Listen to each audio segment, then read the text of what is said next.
আসসালামু আলাইকুম সবাইকে। সবাই কেমন আছেন? আশা করি আল্লাহর রহমতে খুবই ভালো আছেন। মাহে রমজানের সবাইকে রমজান মোবারক। তো রমজান মাস আসলেই সবাই কম বেশি ঘরে অনেক খাবারই তৈরি করে থাকে। তা আমি হলাম তার মধ্যে একজন অন্যতম অলস আর ভাদাইম্মা মানুষ। আমি রমজান আসলে তেমন কিছু করতে চাই না। রোজা থেকে আমার একদমই বেশি কাজ করতে ভালো লাগে না। তো স্বামীকে খাওয়ানোর জন্য কিছু তো করতে হবে। সারা রমজান জুড়ে আমি শুধু তার জন্য একটা কাজই করি এবং এটা খাওয়াই তাকে আমি সারা মাস রাখি। বেচারাও সে আমাকে কিছু বলে না। আমার পেঁচা মার্কা মুখটা দেখলে মনে হয় ভয়েই কিছু বলে না। যাই হোক, আমি চিন্তা করি যে একটা খাবার দিয়ে যদি দিন চলে যায়, আ সমা ভাজা পোড়া না লাগে তাহলে সমস্যা কি? আমার এটা দিয়েই চলবে। আমি একটা দিয়েই খেতে পারবো। তো ওনার জন্য আমি সবসময় যে কাজটা করি, হয়তো এটা সবাই আ পুরাতন এবং সাধারণ একটা খাবার, কিন্তু আমার কাছে খুবই ভালো লাগে। প্রতি রমজান জুড়ে আমি এই কাজটাই শুধু করে থাকি। শুধু টেবিলের ভিতরে একটা খাবার রাখি। তো রোজা থেকে সারা বেশি ভাজাপোড়া খেলে কিন্তু অবশ্যই পেটের সমস্যা হয়, গ্যাসের সমস্যা হয়। তো তার থেকে একটা হেলদি এবং স্বাস্থ্যবান খাবার খেলে কিন্তু খুবই শরীরের জন্য উপকার এবং শরীরটা, মনটা সবই তাজা থাকে। তো ১ম এ আমি ১ লিটার দুধ নিয়ে নিলাম। তারপরে দুধটাকে আমি এখন জাল দিয়ে নিবো। একদম অরিজিনাল দেশি খাঁটি গরুর দুধ।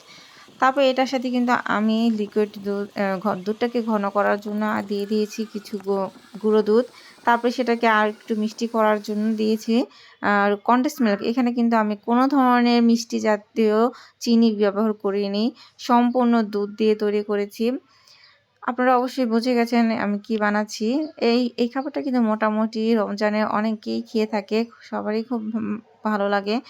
তা আমি শুধু কিন্তু আমার স্বামীকে এটাই খাওয়াই, আর কিচ্ছু করি না। মাঝে মধ্যে ইচ্ছে হলে কিছু করি। একদিন রান্না করলে ৫ দিন খাওয়াতে পারি। এর থেকে কোনো সুবিধা নেই। আমার হাসব্যান্ডটা খুবই ভালো, আল্লাহর রহমতে কিছুই বলে না। যাক, তারপরে এখন ফল বের করে নিলাম। ফ্রিজে যেই ফলগুলা ছিল আপাতত এটাই কেটে নেব। কিছু ফল আবার বলেছি নিয়ে আসার জন্য। তো কিছু ফল ছিল না। তো ফলগুলোকে ধুয়ে পরিষ্কার করে এখন আমি আমার পরিমাণ মতো বা আ শেপ করে কেটে নেব। যেমন ইফতারের আর বেশিক্ষণ নেই।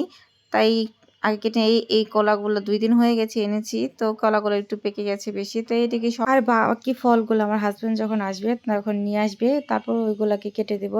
মোটামুটি কিন্তু আমার এখন সবই হয়ে গেছে। আমি এগুলাকে গুছিয়ে রাখবো।